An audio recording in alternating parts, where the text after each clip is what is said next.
아멘. 건사에서 특성이 있겠습니다. 우리 히터는, 교회 안에 있는 히터는 다 꺼주시면 고맙겠습니다.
할렐루야.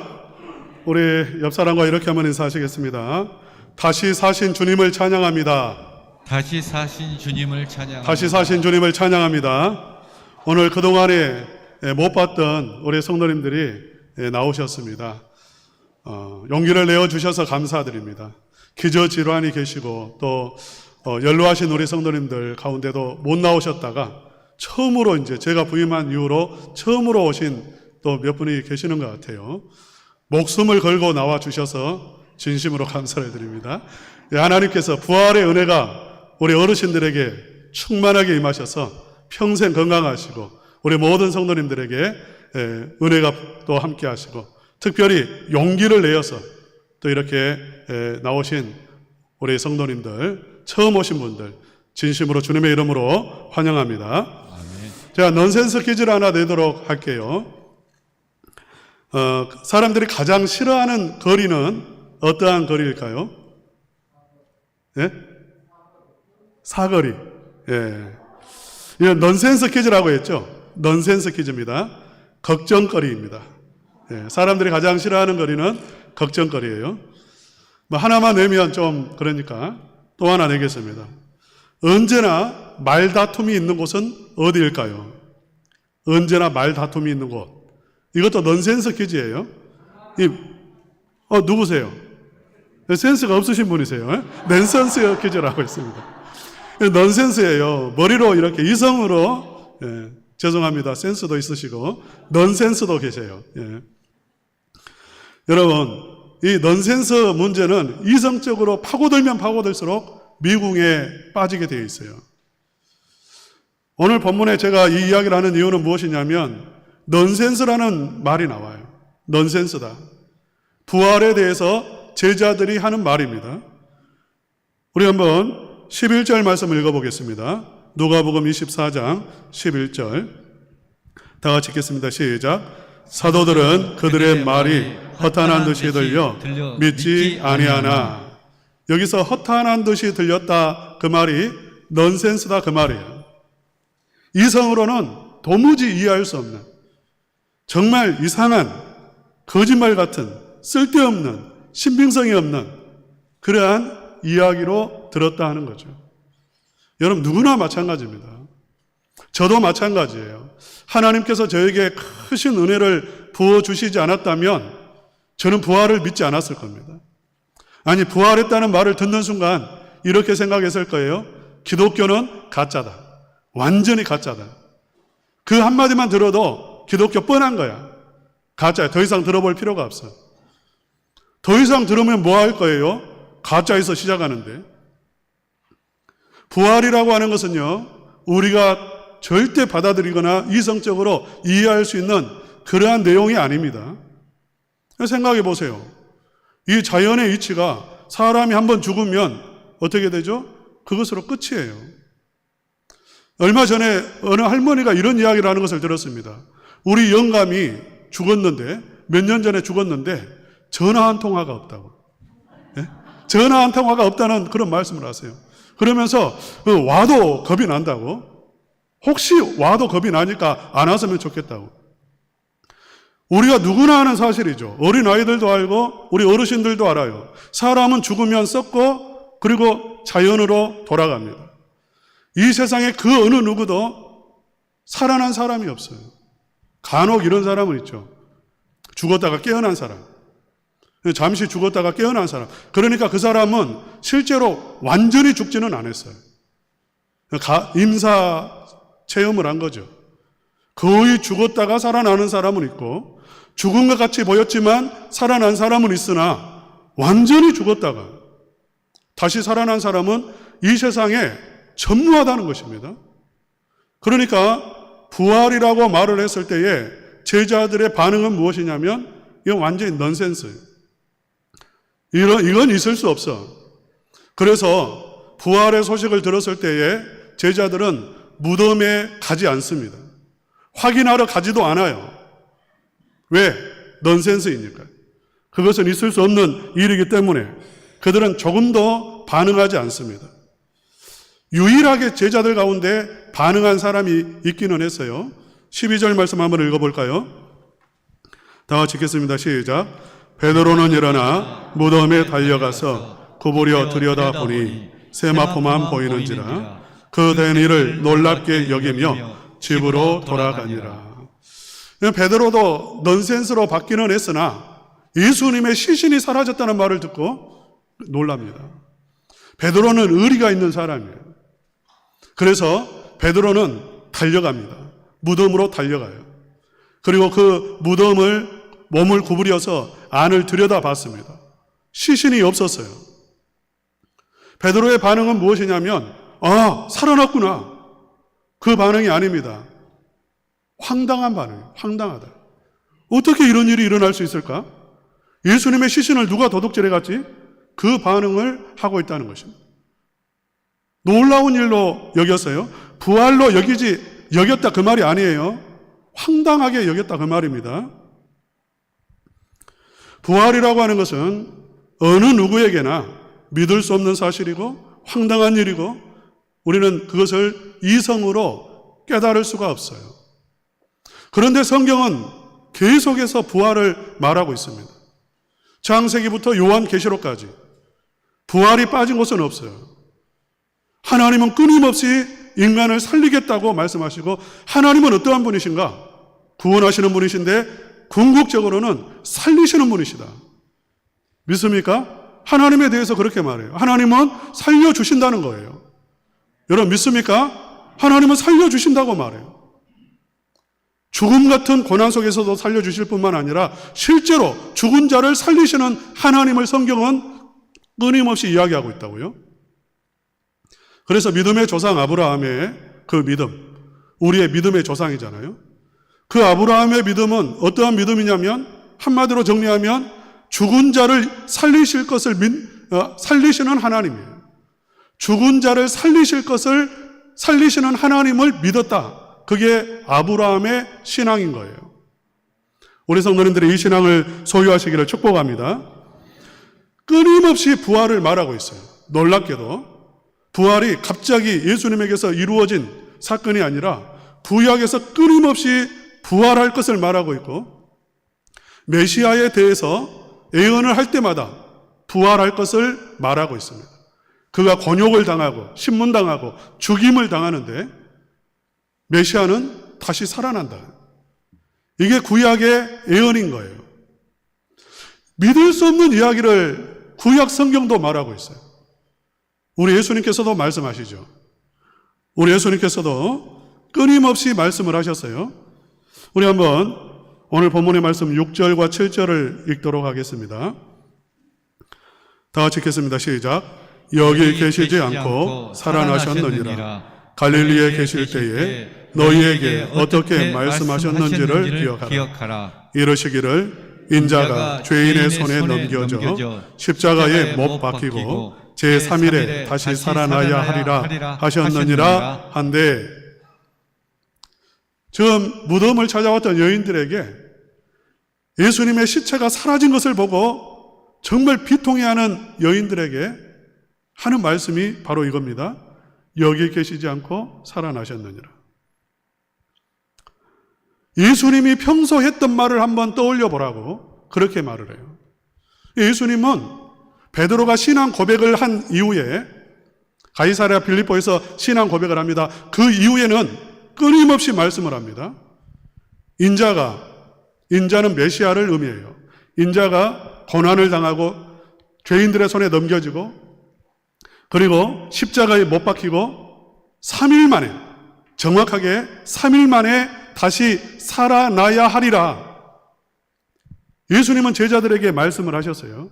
제자들은 이때 우리 예수님께서 대제사장의 손에 넘겨진다거나 십자가에 못 박힌다거나 죽는다거나 꿈도 꾸지 않았어요. 예수님은 당연히 메시아이기 때문에 그 민중들을 모아가지고요, 혁명을 일으키는 그런 지휘관이 될 줄로 알았죠. 왕이 그 혁명을 일으켜서 성공한 하나님의 왕국을 이룰 줄 알았어요. 그런데 끊임없이 고난을 당하고 죽임을 당할 것이다. 그리고 거기서 끝나는 게 아니라 제3일에 살아나야 하리라, 이렇게 말씀을 하십니다. 여기서 이 문법이 굉장히 중요한 문법인데요, 헬라어 문법이 우리 말로는 번역이 이렇게 되어 있습니다. 살아날 것이다. 3일째 되는 날에 살아날 것이다. 미래형으로 되어 있어요. 그런데 실제로는 헬라어에서 어떤 것으로 쓰였냐면 과거형으로 쓰여졌습니다. 십자가에 못 박히는 것도 과거형이고 다시 살아나는 것도 과거형이에요. 십자가에 못 박히는 게 미래의 일입니까? 현재의 일입니까? 지금 예수님이 예언할 당시에 미래의 일이죠. 부활하는 것이 과거의 일인가요? 미래의 일인가요? 미래에 일어날 일이에요. 그런데 과거형으로 쓰여 있다는 것입니다. 왜 과거형으로 쓰였냐면 이 헬라어를 쓰는 그 문화권에서 과거형을, 미래에 일어날 일을 과거형으로 쓸 때에는 의미가 있어요. 반드시 일어난다는 것입니다. 반드시 부활이 있고 반드시 죽음이 있고 반드시 넘겨진다는 거예요. 그러니까 제자들에게 이렇게 말한 게 아니에요. 내가 혹시 잘못돼서 십자가에 못 박힐 수도 있겠다. 만약 그럴 때에 혹시 하나님이 나를 다시 살려줄 수 있을지도 모르겠다. 그렇게 말한 게 아니라 확실한 사건으로, 반드시 일어나야만 하는 사건으로 십자가를 말하고 있고 죽음을 말하고 있고 부활을 말하고 있는 거예요.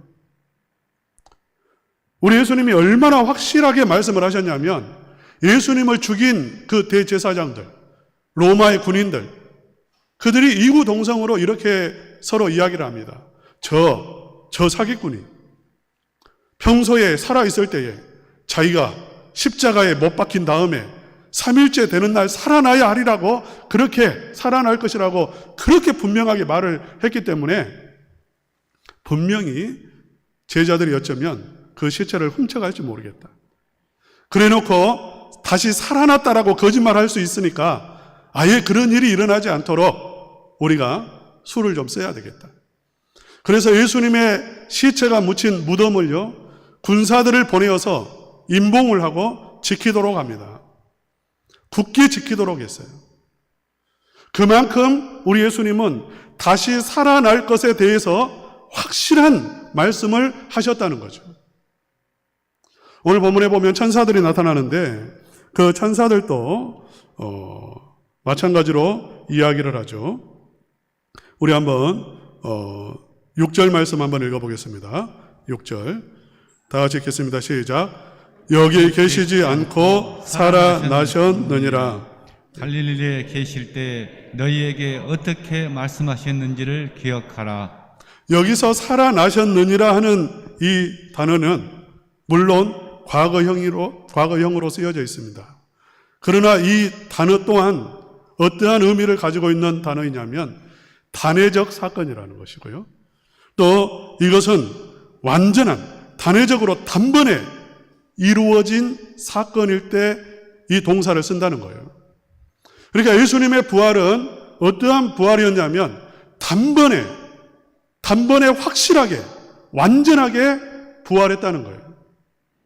그러니까 이런 거예요.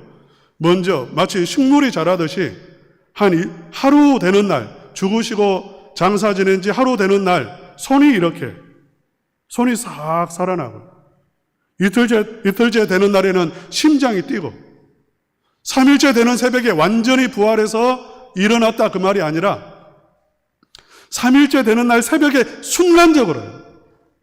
순간적으로 완전하게 부활했다 그 말이에요.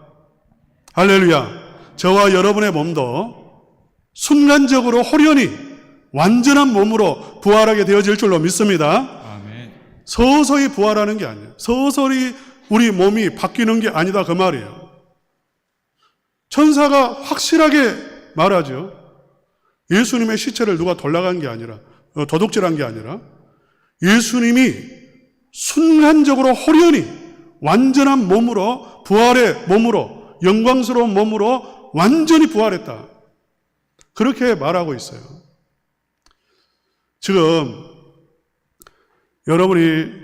제가 말씀을 드리는 것은 무엇이냐면 성경은 끊임없이 부활을 계속해서 강조하고 있고 이야기하고 있고 이 부활이 얼마나 확실한 것인가에 대해서 예수 그리스도께서 말씀하셨고 천사가 증언하고 있습니다.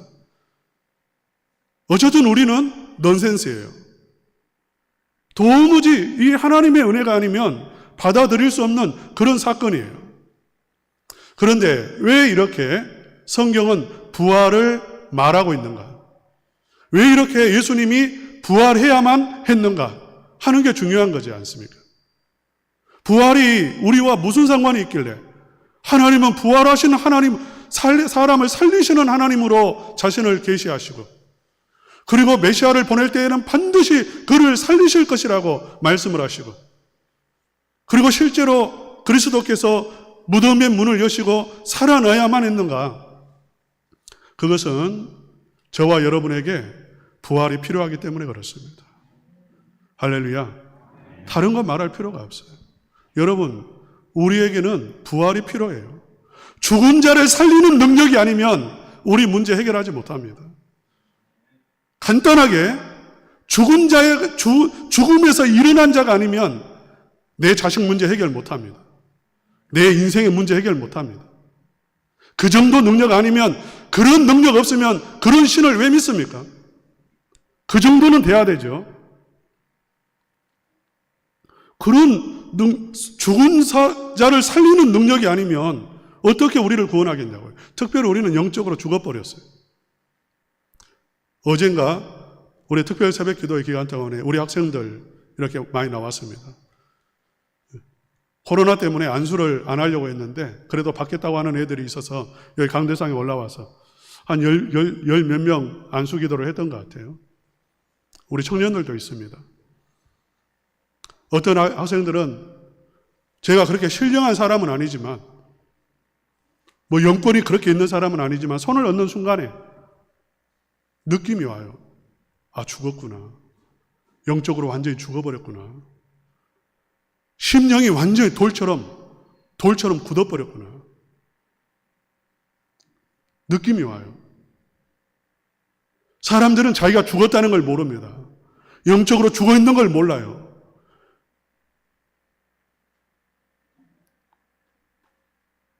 마치 소경이 본다는 것을 모릅니다. 앞을 보지 못하는 사람에게 본다는 것이 무엇인지를 아무리 설명해도요, 절대 몰라요. 마치 그것과 같아요. 지금 우리 인간의 상태는 어떤 상태냐면 영적으로는 완전히 죽었고 죽어 있는 줄도 모르고 자기 심령이 돌처럼 굳어버린 줄도 모르고 그렇게 살아가고 있어요.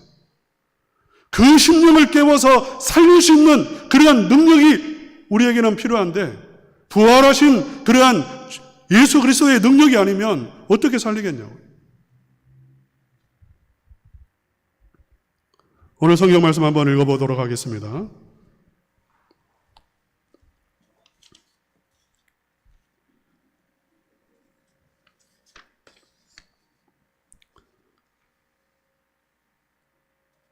(5절) 말씀 다 같이 읽겠습니다. 5절.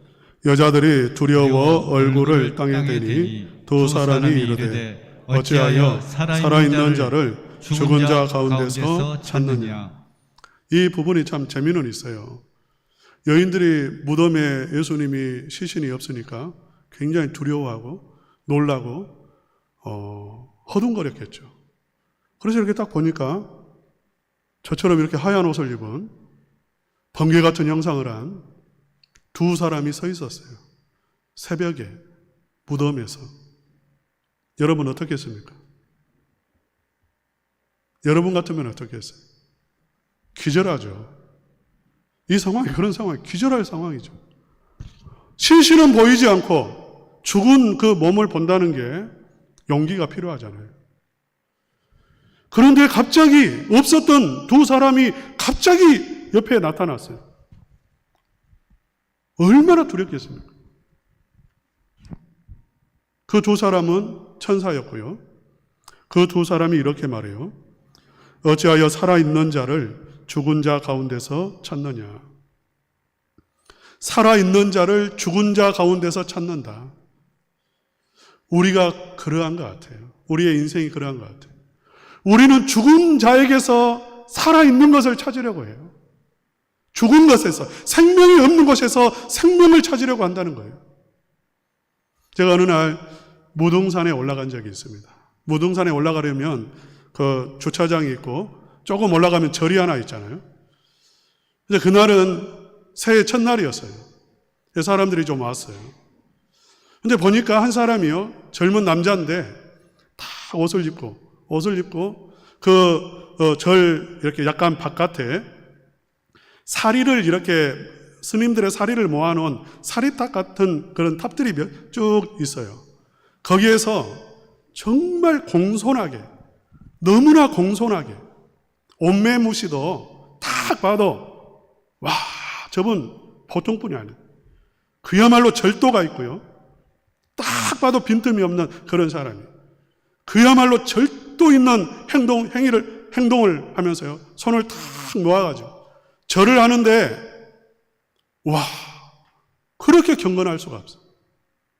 딱 봐도 천지신명이 있다면 들어주지 않으면 안 될 것 같은 그러한 신앙심이 막 그렇게 솟아나요.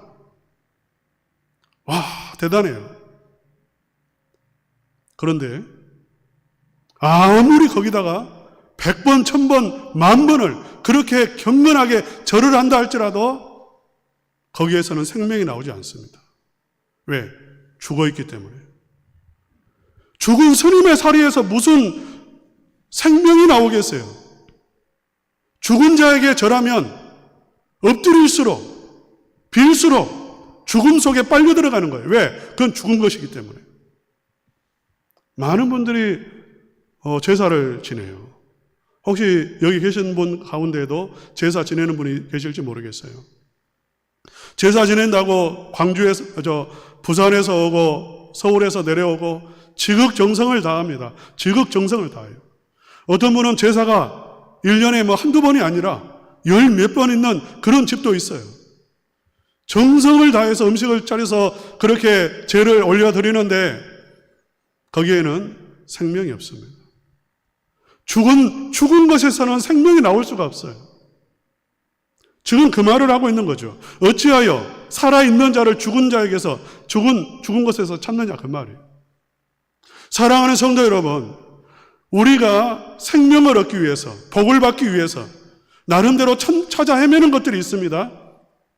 좀 더 고상한 사람들은 시에서, 문학에서, 철학에서 생명을 얻으려고 그렇게 발버둥을 칩니다. 그러나 거기에는 생명이 없어요. 어느 정도 위안은 있습니다. 산을 찾는 사람도 있어요. 산에 가면 위로를 받습니다. 어느 정도 위안이 있어요. 기쁨도 있습니다. 그러나 거기에 없는 게 있는데 생명이 없어요. 영혼을 살리지는 못합니다. 산을 조선에 있는 이 땅에 있는 백대산을 다 돌아다녀 봐도 거기에는 생명이 없어요. 우리 주님은 살아있는 자인 줄로 믿으시기를 축복합니다. 우리 주님은 살아있는 자예요. 우리 주님에게는 생명이 있는 줄로 믿습니다. 생명의 주님으로 부활하셨어요. 우리 주님이 부활하셨기 때문에 우리에게도 소망이 있습니다. 믿습니까? 누구든지 부활하신 주님을 영접하는 자는 그 속에 있는 죽음을 생명으로 바꾸어 주신다고요. 믿습니까? 생명으로 바꾸어 주시고요. 어두움을 빛으로 변화시켜 주시는 줄로 믿습니다. 그렇기 때문에 하나님께서는 죽은 자를 일으켜야 되고요. 어두움을 빛으로 만들어야 되고요. 사망의 권세를 깨뜨려야 되기 때문에 메시아를 보내서 십자가에서 대속의 죽음을 치르게 하시고 3일 만에 다시 살아나게 하셨다는 거예요. 할렐루야. 아멘. 사랑하는 우리 성도님들이 부활의 주님을 마음속에 영접하시고 믿음으로 고백하실 수 있는 그 은혜를 하나님이 부어주시기를 주님의 이름으로 축복합니다. 아멘. 마지막 한 가지만 보도록 하겠어요. 1절 말씀 다 같이 한번 읽겠습니다. 1절 말씀 다 같이 읽겠습니다. 시작. 안식 후 첫날 새벽에 이 여자들이 그 준비한 향품을 가지고 무덤에 가서. 안식 후 첫날이라는 말이 나와요. 쉽게 넘어갈 수 있지만 굉장히 의미가 있어요. 여기서 말하는 안식 후 첫날은 유월절을 지난 안식 후 첫날이에요. 유대인의 절기로 초실절입니다. 예수님은 유월절에 십자가에 못 박히셨고 어린 양으로 정확하게 구약의 예언 유월절이라고 하는 해방이라고 하는 죽음을 뛰어넘는 바로 그 그것이 상징하는 그 날 예수님은 십자가에 달려 죽으셨고요. 그리고 부활 후 그 안식일을 지난 첫째 날은 초실절이에요. 초실절에 부활하셨다 그 말이에요. 초실절은 어떤 날이냐면 처음 익은 열매를 하나님께 올려드리는 그러한 날입니다. 오늘 여러분 여기 현수막 뒤에 보시면 밑에 성경 구절이 써져 있는데 첫 열매가 되셨도다 이렇게 말하죠. 이게 초실절이다 말이에요. 예수님이 그냥 우연하게 부활절 안식일 다음 날 부활하신 게 아니라 유월절에 못 박히 죽으시고 안식일을 지난 첫째 날에 부활하신 게 아니라 바로 초실절을 완성하셨다 그 말입니다. 여기에는 의미가 있어요. 첫 열매가 되셨다는 것은 이후로 그리스도 안에서 많은 생명의 열매들이 맺어질 거라는 거죠. 할렐루야. 많은 열매들이 부활의 생명을 얻게 될 것을 이야기하고 있는 것입니다. 사랑하는 성도 여러분, 부활의 능력과 은혜가 우리 성도님들의 심령 속에 가정 속에 흘러 넘치시기를 축복합니다. 그래서 여러분의 가정에 있는 어두움이 빛으로 변화되고 죽음이 생명으로 바뀌는 그러한 역사가 우리 성도님들의 심령 속에 가정 안에 충만하게 임하시기를 주님의 이름으로 축복합니다. 아멘. 우리 다 같이 167장 찬송 부르시겠습니다.